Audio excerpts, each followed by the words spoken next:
نحمدہ ونصلی علی رسول الکریم۔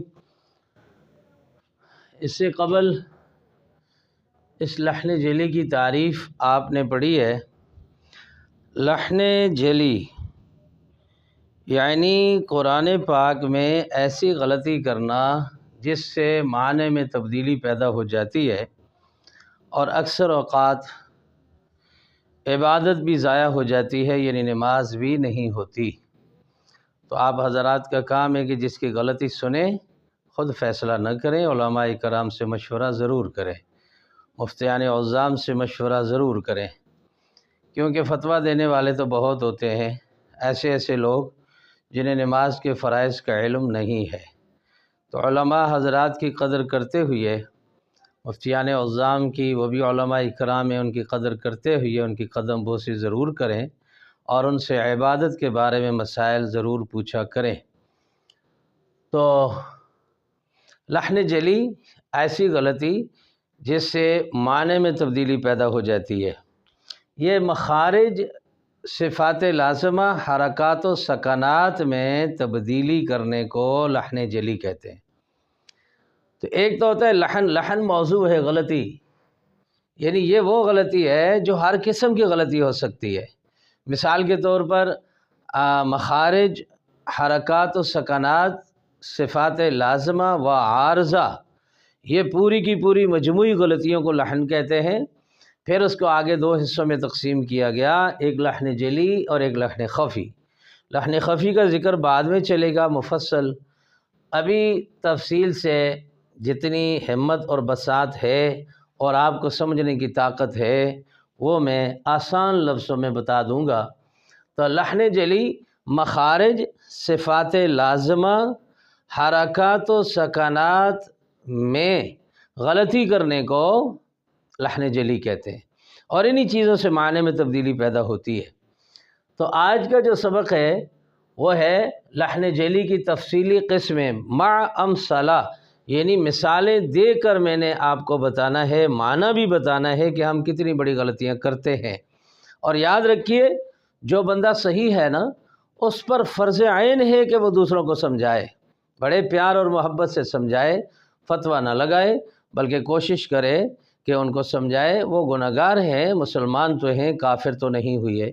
لہذا جس طرح ایک عام آدمی کسی گناہ سے دور کرنے کے لیے کسی کو اچھے انداز سے سمجھاتا ہے اور اس کے بہترین الفاظ، جب مؤثر الفاظ دوسرے پر اثر کرتے ہیں تو اللہ تعالیٰ اس کی بات کو دل میں بٹھا دیتا ہے۔ تو اس طرح قرآن پاک، یہ دین چیز ہی ایسی ہے، کسی کو اس راہ راست پر لانے کے لیے بڑی ہمت، بڑی جرت کے ساتھ بہت کچھ برداشت کر کے اسے بتانا پڑتا ہے۔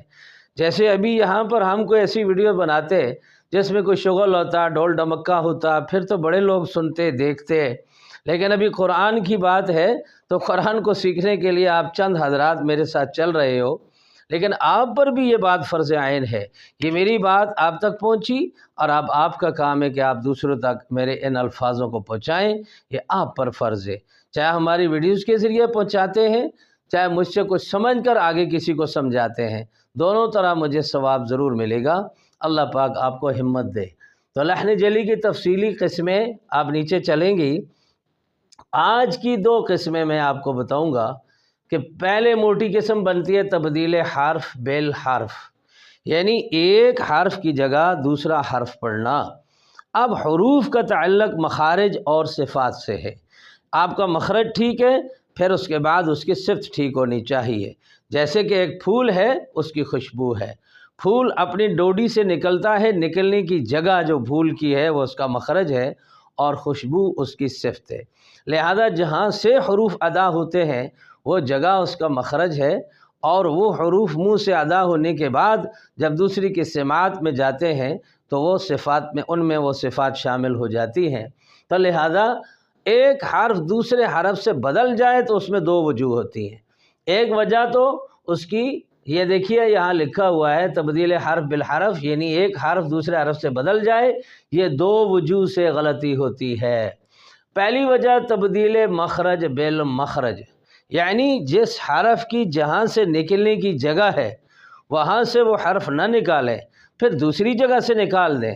مثلا عین ہے تو اس کو غین کی جگہ نکال دیں، پھر اسی طرح خا ہے تو اس کو حا کی جگہ نکال لیں، حمزہ ہے تو اس کو آپ امزہ سے نکال لیں۔ تو یہ ساری تبدیلیں مخرج بالمخرج ہے، ایک جگہ سے دوسری جگہ سے آپ نے اس کو ادا کر دیا۔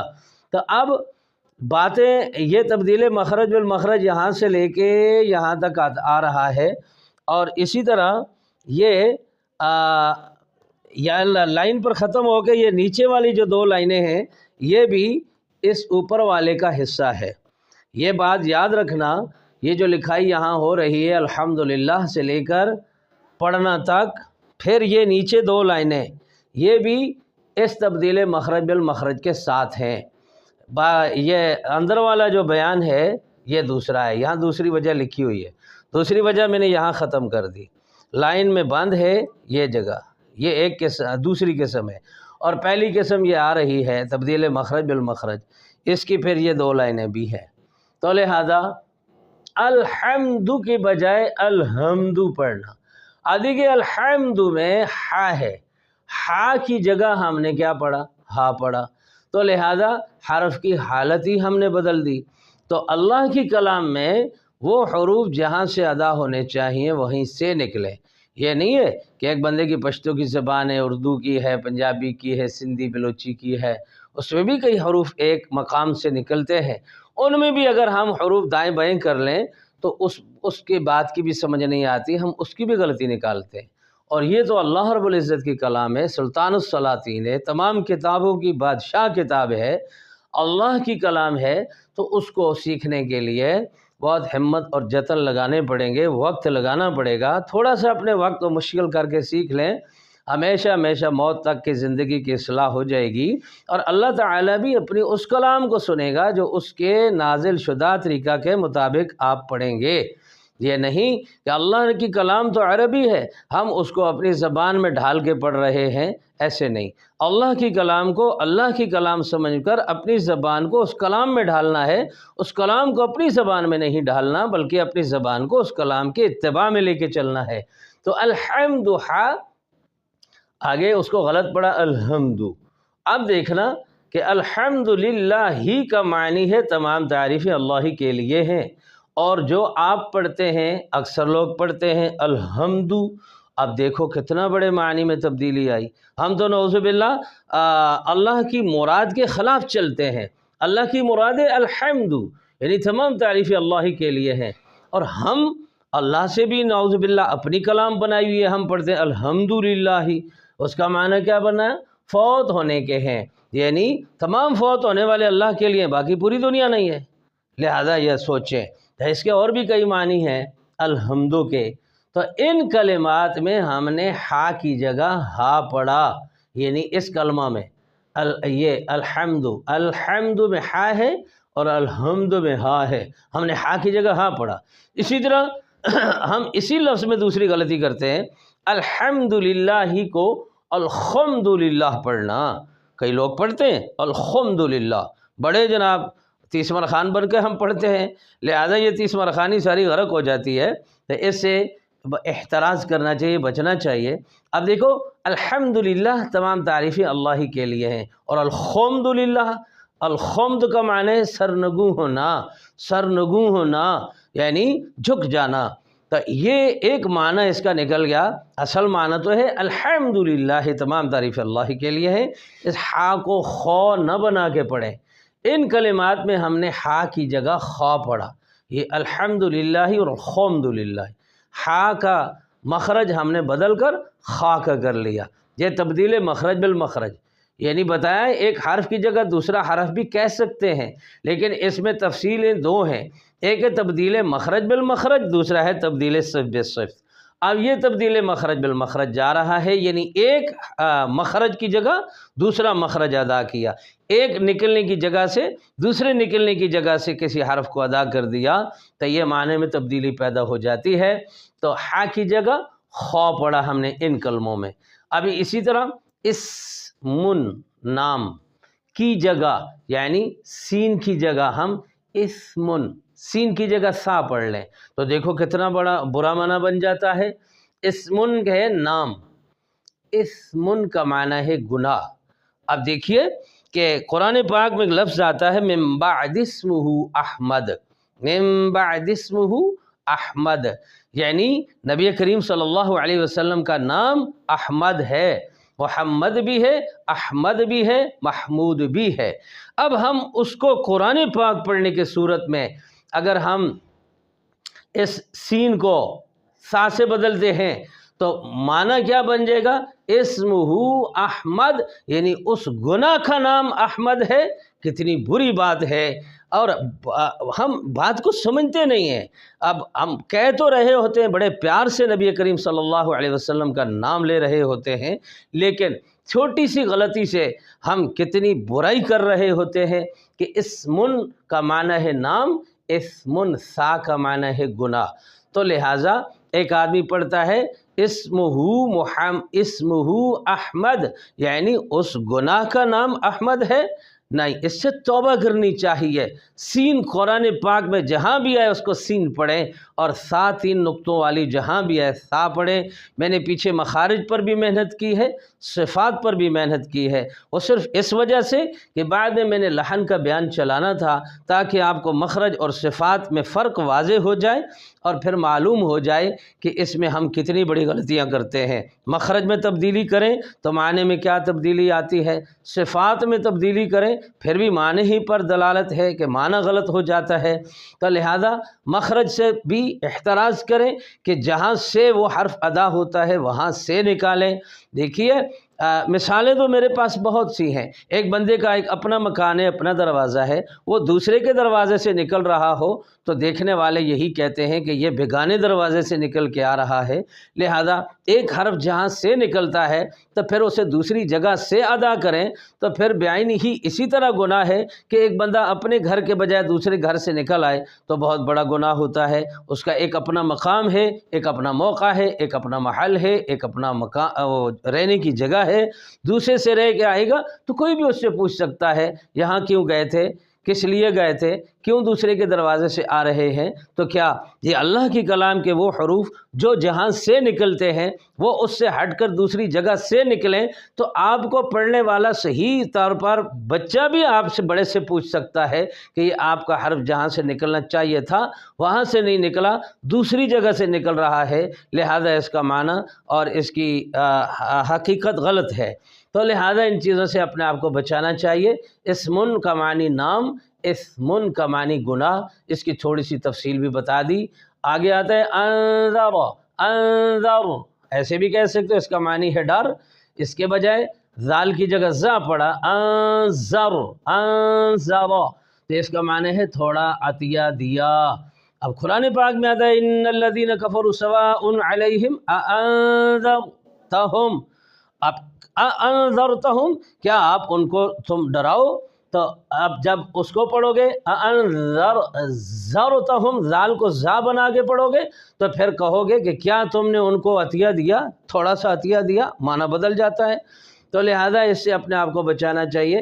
یہاں ذال کی جگہ ہم نے کیا پڑھا؟ زا پڑھا، ایک حرف کی جگہ دوسرا حرف پڑھا، تبدیل مخرج بالمخرج کیا، تو اب یہ ہو گیا تھی تبدیل مخرج بالمخرج۔ دوسری بات اس میں دو وجوہ تھی نا، یہ اوپر لکھا ہوا ہے کہ تبدیل حرف بالحرف دو وجوہ سے ہوتا ہے، دو غلطیوں سے ہوتا ہے۔ دوسری وجہ یہ ہے کہ تبدیل صفت بالصفت، یعنی اس کا آسان بات میں نے لکھ دی ہے کہ ایک مخرج کے دو حرف، ظاہر ہے ایک حرف نہ پڑھا تو دوسرا ہی کرو گے نا غلط، تو ایک کی جگہ دوسرا حرف جب غلط کرو گے تو اسے کہتے ہیں ایک مخرج کے دو حرفوں کو آپس میں تبدیل کرنا۔ مثلا ایک مخرج وسط حلقہ، وہاں سے عین اور حا ادا ہوتے ہیں، اب عین کی جگہ حا پڑھ لیں، حا کی جگہ عین پڑھ لیں، یہ تبدیل صفت بالصفت ہے کیونکہ دونوں کے نکلنے کی جگہ تو ایک ہے۔ اسی طرح صاد زا سین کا مخرج ایک ہے، تو صاد کی جگہ سین پڑھا، سین کی جگہ زا پڑھا، یہ تبدیل صفت بالصفت ہے۔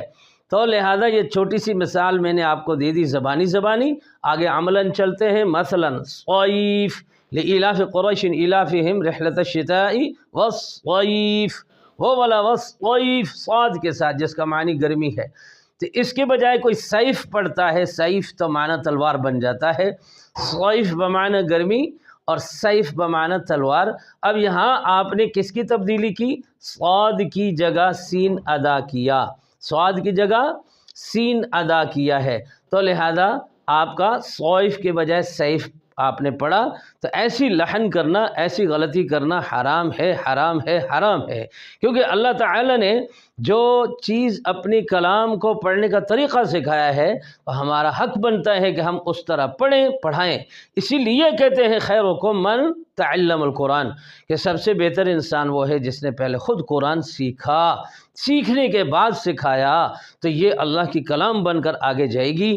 تو اگر غلط انداز سے پڑھیں گے تو پھر ہم تشبیہ اس کو نہیں دے سکتے کہ یہ کلام اللہ کی ہے، پھر تو وہ میری سوچ ہے، میری اتباع میں وہ آگے شخص چلنا شروع ہو گیا۔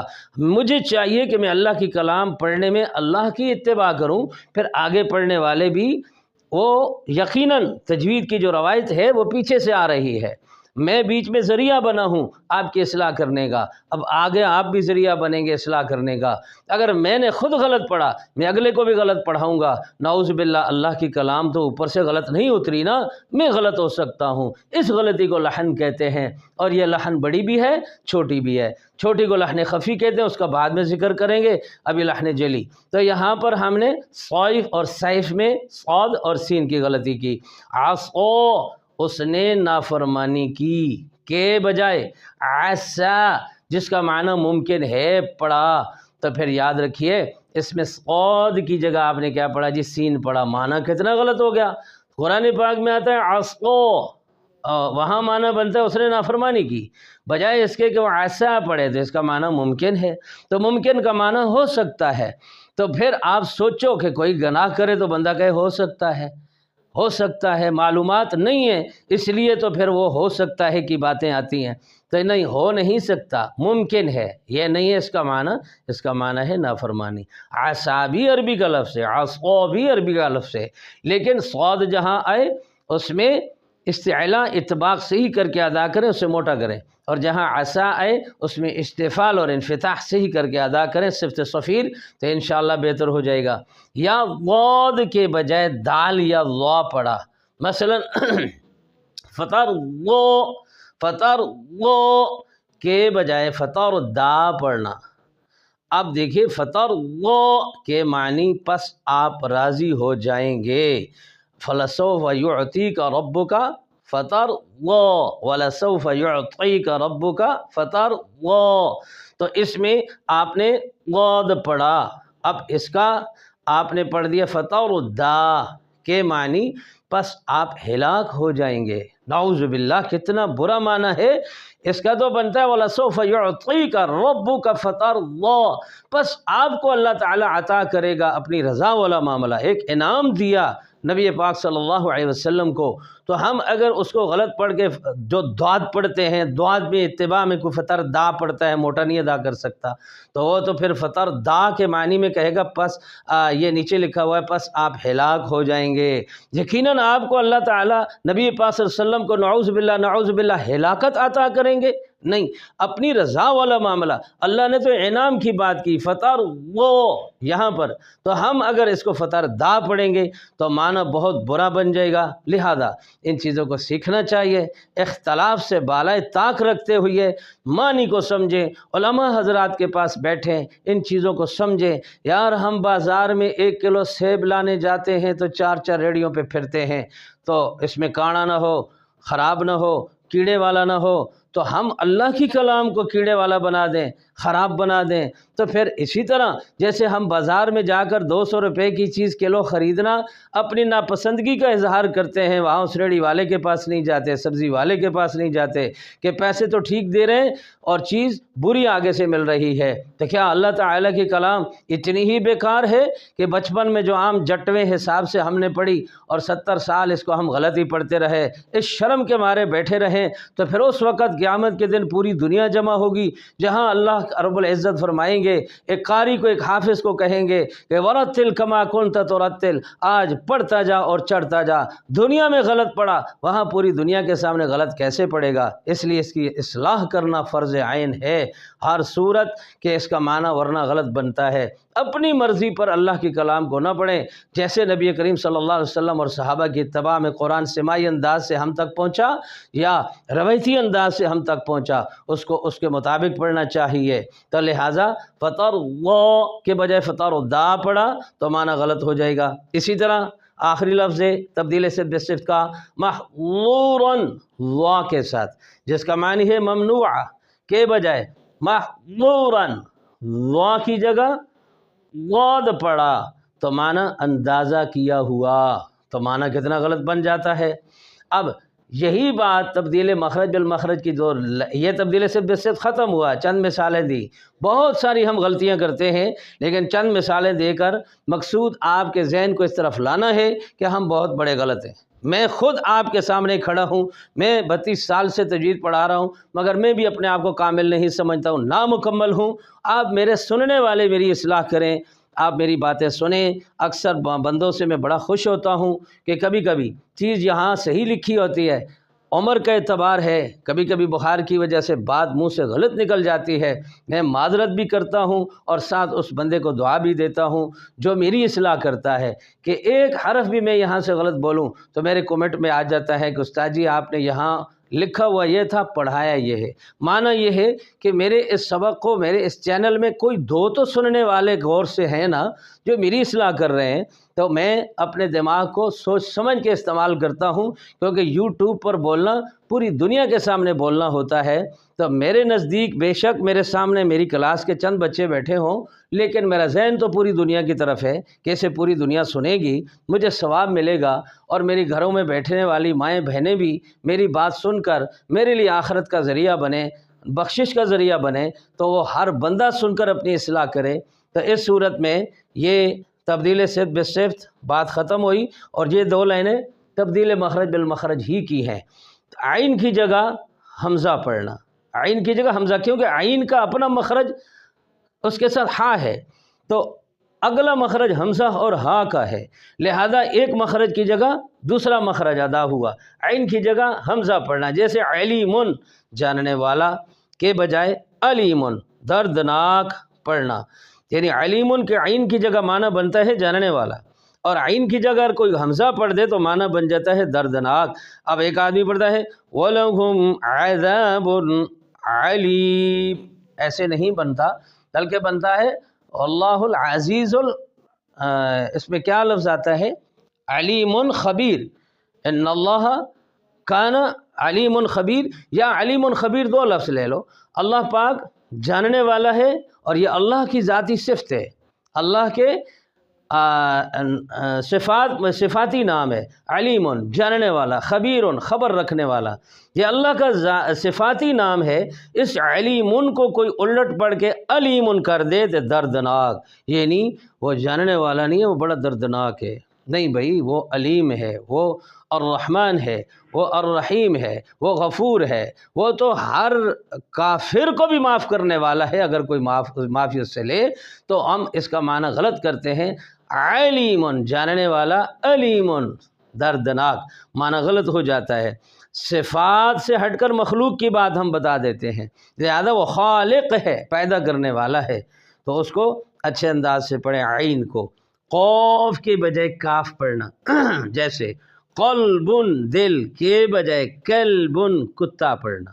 اللہ الصمد، قلب قوف موٹا کر کے پڑھنا، ہر بندے کو شرم محسوس ہو رہی ہے کہ میں کیسے منہ بناؤں۔ بتائیں، ان دو حرفوں کی شکل ہی الگ ہے، قوف اور کاف کی شکل ہی الگ ہے، مخرج بھی الگ ہے، ان کے بولنے کا انداز بھی الگ ہے، معنی بھی الگ ہے، پھر تو کیوں ایک جیسا ادا کرتا ہے؟ پھر تجھے بھی معلوم ہونا چاہیے کہ قاف کی شکل ایسی ہے، کاف کی شکل ایسی ہے۔ قاف کا معنی اگر لفظ میں شامل کرو تو یہ بنتا ہے، کاف کا معنی لفظ میں شامل کرو تو یہ بنتا ہے، لہذا قلب بمعنی دل، دل کے بجائے کلب کتا، نعوذ باللہ کتنا برا معنی بنتا ہے۔ میں چھوٹی سی مثال دیتا ہوں، الا بذکر اللہ تطمئن القلوب، یعنی اللہ کے ذکر سے دلوں کو سکون ملتا ہے۔ قلوب قلب سے ہے نا، قلب کی جمع قلوب ہے۔ اللہ تعالیٰ نے کہا تمام دلوں کو سکون ملتا ہے میری یاد سے۔ تو اگر کوئی بندہ بھول کے پڑھتا ہے الا بذکر اللہ تطمئن القلوب، کاف کے ساتھ پڑھتا ہے، تو بتاؤ کتنا برا معنی بنتا ہے، نعوذ باللہ۔ دل منہ کو آتا ہے، میں تو یہ نہیں کہنا چاہتا لیکن بولتا اس لیے ہوں کہ قوم کی اصلاح ہو۔ الا بذکر اللہ تطمئن القلوب، یعنی اللہ کے ذکر سے نعوذ باللہ میں کیا کہوں، کتوں کو سکون ملتا ہے۔ کتنی بری بات ہے کہ ہم اس ایک حرف کو غلط ادا کرنے سے قرآن پاک کے کتنے لفظ غلط پڑھتے ہیں۔ لہذا 29 حروف کی پریکٹس ہو جائے الف سے لے کر یا تک، کہ یہ تمام حروف کہاں کہاں سے ادا کرنے ہوتے ہیں۔ دیکھیے بھائی، اینٹوں کا ڈھیر لگا ہوتا ہے، اینٹ ایک ایک ہوتی ہے، لیکن بات ہے نیت کی۔ وہی اینٹوں سے باتھ روم بنتا ہے، وہی اینٹوں سے مکان بنتا ہے، انہی اینٹوں سے مسجد بنتی ہے۔ آپ کے ذہن میں کون سا خاکہ ہے؟ جو خاکہ ہو وہ عمل آپ آن گراؤنڈ کریں گے۔ لہذا اگر آپ کے ہاں خاکہ جنت اور جہنم ہے کہ ہم نے ادھر اللہ کے سامنے پیش ہونا ہے، تو پھر یقیناً آپ کو اللہ کی کلام صحیح کرنے میں کوئی مشکل پیش نہیں آئے گی۔ پھر اللہ تعالیٰ آپ کی زبان کو اپنی کلام کے لیے نرم کر دے گا۔ جیسے ایک فصل زمین پر لگانے کے لیے زمین کو نرم کرنا پڑتا ہے، اللہ تعالیٰ کی کلام کو بھی اپنی زبان پر جاری کرنے کے لیے اپنے دلوں کو نرم کرنا پڑتا ہے۔ اگر آپ کے دل سخت ہیں تو پھر اللہ آپ کو ہدایت نہیں دے سکتا۔ اللہ نے خود قرآن میں کہا کہ آپ یہ جو پتھر ہیں یہ پھر بھی نرم ہیں۔ موسیٰ علیہ السلام کی قوم کے لیے اللہ نے 12 قبیلوں کے لیے 12 چشمے بہا دیے، اور موسیٰ علیہ السلام کو کہا کہ عصا مارو ان پتھروں پر، فن فجرت من حسنۃ عشرۃ عینا، 12 چشمے بہا دیے۔ اس پیاسی قوم کے لیے اللہ نے اس کی پیاس کو دور کیا اور پتھروں کے سینوں کو چاک کیا، مگر اس کے باوجود ہمارے دل گوشت کے نرم ہیں۔ اللہ نے انسان کے ایسے دل کے لیے فرمایا کہ یہ ان پتھروں سے بھی زیادہ سخت ہے۔ وَإِذِ اسْتَسْقَىٰ مُوسیٰ لِقَوْمِهِ والے رکوع میں پڑھ لو نا، وہاں یہی معنی ہے کہ انسان کا دل تو ان پتھروں سے بھی زیادہ سخت ہے۔ تو لہذا اپنے دلوں کو اللہ کی کلام کے لیے سخت نہ کریں، شرم بھی نہ کریں۔ بے شک آپ کی 50 60 70 سال زندگی ہو گئی ہے، جائیں اپنے علماء کے پاس، ان کے پاس ٹائم لو اور اپنی اصلاح کرو اور اپنی آخرت کے درجات کو بلند کرو۔ گھروں میں بیٹھ کر جس بندے کو انگلش آتی ہے، جس کو اردو آتی ہے، جس نے بایولوجیکل پڑھی ہوئی ہے، کیمسٹری پڑھی ہوئی ہے، ان کے بچے سکولوں میں جاتے ہیں، گھر میں تم انہیں ٹیویشن کی جگہ خود پڑھاتے ہو۔ کیا اللہ تعالیٰ کی کلام ہی اتنی بے حس ہو چکی ہے ہمارے معاشرے میں کہ جناب وہ بچے مسجد میں جا کر آدھا گھنٹہ لگاتے ہیں، ہمارے والدین گھروں میں بیٹھ کر اس کو نہیں پڑھاتے؟ کیا وجہ ہے؟ کہ اس پر اس کی محنت نہیں ہے، وہ اس کی اصلاح نہیں ہے۔ تو میرا یہ چینل بنانے کا مقصد یہ ہے کہ آپ گھروں میں سیکھ کر اپنے بچے اور اپنی اولاد کی اصلاح کریں۔ قوف کی جگہ کاف پڑھنا، جیسے قلبن دل کی بجائے کلبن کتا پڑھنا۔ پھر ایک اور مثال دیتا ہوں، بس کرتا ہوں۔ فَإِنَّهُ نَزَّلَهُ عَلَىٰ قَلْبِكَ، بس اللہ تعالیٰ نے اس کلام کو آپ کے دل پر نازل کیا۔ تو بتائیں اس قلبک کو آپ اگر قلبک پڑھیں گے تو معنی کتنا غلط ہو جائے گا۔ بس نعوذ باللہ، اللہ تعالیٰ نے اس کلام کو کہاں نازل کیا؟ اب قلب معنی آپ نکالو، میرے منہ سے تو نہیں نکلتا۔ جس کا معنی کتا بنتا ہے میں اس کو اس معنی میں نہیں لاتا۔ کیا اللہ تعالیٰ کی کلام اس جانور پر نازل ہوئی ہے؟ نہیں، آپ صلی اللہ علیہ وسلم کے دل پر نازل ہوئی، اس کو قلب کہتے ہیں اور اس کو قلب کہتے ہیں۔ اور جن حضرات نے تجوید نہیں پڑھی ہوئی نا، وہ مذاق کرتے ہیں ان قراء صاحبان کے بارے میں، کہتے ہیں کہ جی یہ ویسے ٹائم ضائع کرتے ہیں۔ اللہ کے بندو، تم نے سارے علوم پڑھ لیے لیکن اگر یہ علم نہیں پڑھا، یاد رکھ لو یہ حدیث میں آتا ہے، شیخ القرآبی بولتے ہیں یہ اشرف کلام ہے، تمام کتابوں سے اعلیٰ اور افضل ہے۔ جس طرح اس کے معنی کی حفاظت ضروری ہے، اس طرح اس کے الفاظ کی بھی حفاظت ضروری ہے۔ الفاظ ٹھیک ہوں گے تو معنی درست ہوگا، الفاظ غلط ہوں گے تو معنی غلط ہوگا۔ اللہ تعالیٰ مجھے اور آپ کو عمل کی توفیق دے۔ میں آپ سب حضرات سے معذرت چاہتا ہوں اگر مجھ سے کوئی گستاخی ہو جایا کرے، لیکن نہیں، میں جس انداز سے بولتا ہوں اگر اس میں آپ کو غصہ شامل لگتا ہے تو میں آپ سب کی عظمت کو سلام کرتا ہوں، میرے غصے کی کوئی بات نہیں ہے۔ لہذا اس ویڈیوز کو جلدی سے جلدی پورا کرنا ہوتا ہے۔ میرے ذہن میں بہت ذخیرہ ہے، اتنا ذخیرہ ہے کہ میں گھنٹہ بولوں تو بول سکتا ہوں، لیکن آپ حضرات کے ساتھ اگر اس سننے کے لیے 15-20 منٹ ہوا کریں تو بڑی بات ہے۔ اللہ تعالیٰ آپ کو اور مجھے عمل کی توفیق عطا فرمائے۔ وما علینا الا البلاغ۔